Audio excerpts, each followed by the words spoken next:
Let's talk about bright colors in makeup. Hello everyone, I'm Val and welcome back to my channel. I'm really happy to see you here, and this is a new video about the colored makeup and generally color in makeup. This look I called the blushed eyes and lips, and it was inspired by actually the blushed nails, and I tried to add the silver accent into it and just kind of be inspired by the nails. So if you want to see how I created this one, it's available in my Instagram, so I'm not posting this as it's a vertical video and it's more than 1 minute long. I started doing some body paint and makeup in general around 2014. I was really inspired by Made You Look Lex and I wanted to try something. However, I've been drawing before, it was not my first time, and I actually only prefer drawing sketches in pencil and liner. That's pretty much all I used. I was kind of afraid of the color, and then when I think about it, I have no idea how I decided to actually pursue the colorful body paint makeup, and this was just an instant switch. It did not feel the same way and it was totally great to use colors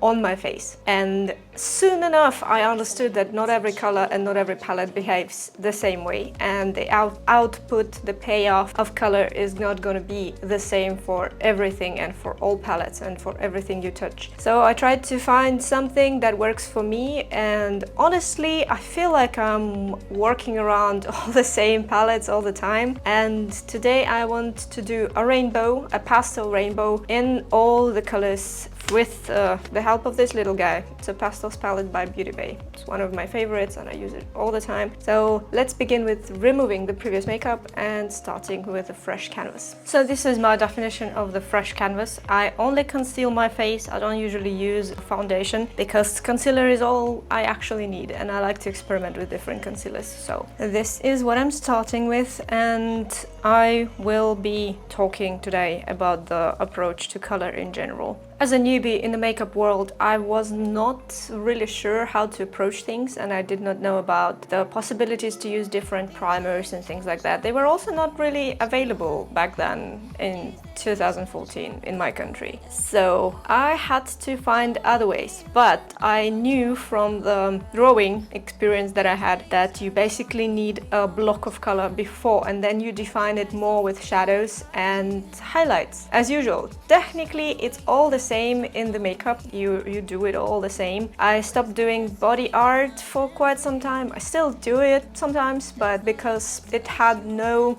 feedback, let's say, I was not sure that I want to continue spending hours and hours just to get a couple of likes and nothing else. I guess at that time I really needed the feedback from people to continue with that path, and I also tried SFX, and SFX became really quickly not so good topic on YouTube, and unfortunately a lot of special effects artists left YouTube for this specific reasons. They got demonetized and demonized, and I myself got some weird comments sometimes on my old special effects videos, which are not on this channel, and I've hidden all of them basically. They are now privated. So yeah, this is not the simplest way, not the simplest path that I've been through and that many artists actually have to go through, because each time something gets more and more complicated, something about the quality is supposed to be better than the others, your audio is supposed to be better than the others, your photography skills. So you're not supposed to be only the makeup artist, you're supposed to be the whole freaking team of production, and that actually is scary, because if you are starting at the very starting point right now, your entrance criteria to be visible for others is so big, and it is so disappointing for many of us that you cannot be seen anymore. Before, in Instagram and on YouTube, if you were good at something, if you could edit your video at least a bit, then you were getting the attention and you got the traction and you felt more inspired to do something, because you get that support from people. And now to be seen, it's incredibly problematic. It's just sometimes impossible. That's why there are so many channels that are starting out and don't go anywhere. I am myself such a channel. I'm not really going anywhere, and yet here I am trying to give myself at least 1 year to pursue what I think can be a good opportunity to share what I know, what I can do, and to exchange some information with you guys guys, with everyone behind this camera, and sometimes I feel stupid just talking to a camera. To make any shadow work, any eyeshadow to work, you basically need to know specific principles of how they are supposed to work. If you swatch it with your finger, you have a bit of oil on your finger, so it's more of a fatty, oily swatch. It's not the same as it will be transferred. It's not the same as it will be transferred with the brush, which is the biggest misconception. And sometimes there are people who are doing the swatches with both the brush and the finger, because that's how you see the payoff of the color more, just better. And I found out that sometimes it's just better to use any corresponding color in creams as a background, as the initial color for your upcoming color. It's not always possible, but if there is a possibility in your makeup, it will just increase the quality of your colorful eyeshadow to the ton, to the max, because this is something that makes your eyeshadow pop and stay, and it's also not transparent, so you can see that real color, and it's really, really nice. So I'm usually using this MAC paint stick palette. I've been hunting it for a few months here in Germany, and I finally got it, and I'm pretty happy about it. This is just a cream palette from MAC. It's 30 grams, which is not bad for such an amount of creams. And you can use them for your whole face, or you can use them as this background for your actual color. So today I want to do a bit of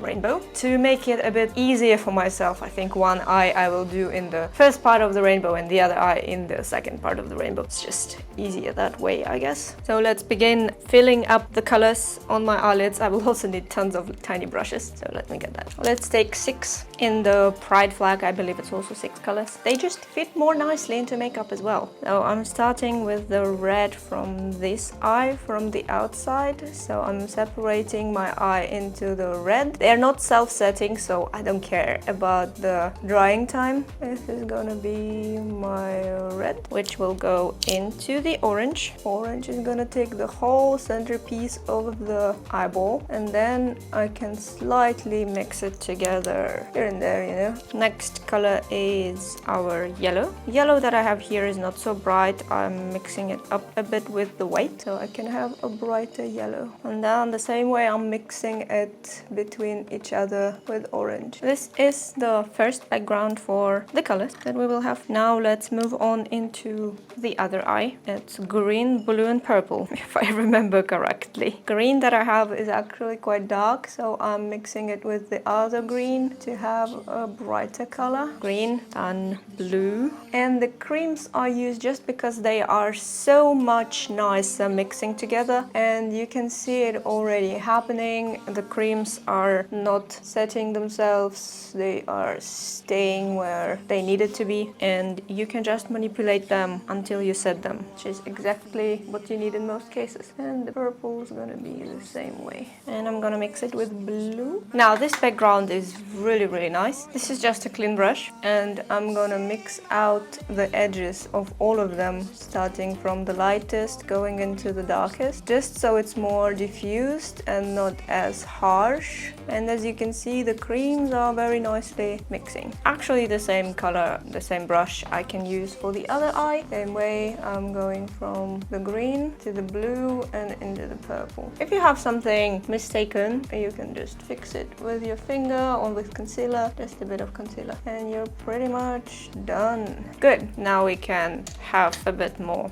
of the other color. And the other color, I mean, is eyeshadow, which will set this and will create the necessary effect. The Pastels palette is one of the nicest pigments I've ever tried, and it is a pressed pigment palette. It's for €7. I think you cannot find better than that. And it's a small form factor, which is great for me. I really like smaller palettes. And we are starting with red. I'm usually using the same brushes, and I'm just turning it around and dipping it into the eyeshadow. So we start with the pink because I don't have red in this Pastels palette, and I'm tapping it in. I'm not really swiping it around. It's gonna be the same procedure. Now going into the orange. My brushes are a bit dirty and it doesn't really matter. Orange is also very nice, but I have to use a bit more for it. And then you blend one to another. Just with the same tapping motions. Sometimes you can swipe a bit more. It's okay. They are, as you can see, blending together. Yellow. I once created a very nice, like a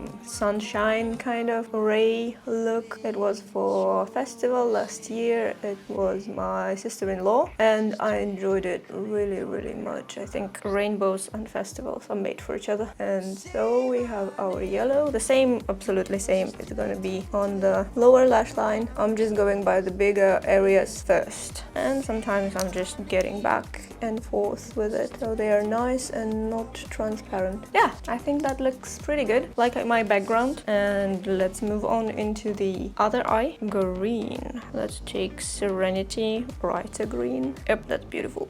Blue we have is called Cloud Free. Cloud Free is very nice, bright blue. And I'm like covering the creams with just slight tapping, and then I'm moving one color into another. And the purple. Purple is actually lilac. Here it's Daydream. If you need more color, just take more color. Up to you how bright or how mixed you want it to look. These are not the proper brush, they're too small, so I'm gonna try to get something a bit bigger. This is good enough. So I have a bit of problems with blue and cover the blue then. Okay. That looks good to me. Let me fix the lower lash line. Now the same way, some fluffy brush. This one is clean one, and going to mix the edges to make it more diffused. I also I do have a deep set eyes, and when I need to do my makeup, I usually put it higher than my natural crease. That way you can see the color a bit better. So if you have the same problem where you have a hooded eyes, actually you have plenty of space available. You just need to stretch everything out and like change the position. So this eye look I think will look good on anybody, just because it's 3 colors per eye. Let's do the same blending. This one is a bit patchy because of my initial brush, but it's okay. If you need to fix something here and there, you just take a brush, you swipe it around, and it's practically all done. Now let me finish up this face and I will be back. This is my rainbow makeup that I've created just now. I decided not to overpower it with a black eyeliner or anything else. These are also brown lashes, and the only one that I found are decent are actually Wispies brown from Ardell, and I do enjoy them. I need the white ones as well, and I will try to find some. But this is my look, and this is how I deal with the colored eyeshadows. I wanted to show you the whole rainbow of possibilities. I also matched my background with one eye, which is kind of funny, but I also like it. I usually tend to switch between the cool and warm toned backgrounds, and these. If you're interested how I do it with all my lights and things, and how right now highlight is seen, just leave me a comment down below and I will create a video about that. It's very simple. I'm not gatekeeping anything. You can also find it in the description, but the schema and parameters I can show in the separate video. Anyway, this I like and that's how I deal with any colorful eyeshadow. No matter what look I'm trying to create, the first step for me will be either the gel pencil in very bright color and the corresponding color, or it will be this paint stick palette, because it's just great tool for me and for the creativity in general. There are tons of other cream makeups that you can use. You can also use gel liners, but those actually have a setting time, which might be a downside if you're not working too quickly. Yeah, so I guess this is everything I wanted to say in this video for now, at least. And if you liked it, please let me know. Yeah, I do it for myself, but I like feedback. It's like you get this supportive bra, but out of people's comments. If you have any other questions, just feel free to ask. Maybe I have a story to tell, or maybe I have a hint for something, or maybe I will create a video for you specifically. This all depends on the outcome of this one, actually. So thank you so much for watching. I hope you enjoyed this look and this video in general, and I hope to see you in the next one. Bye!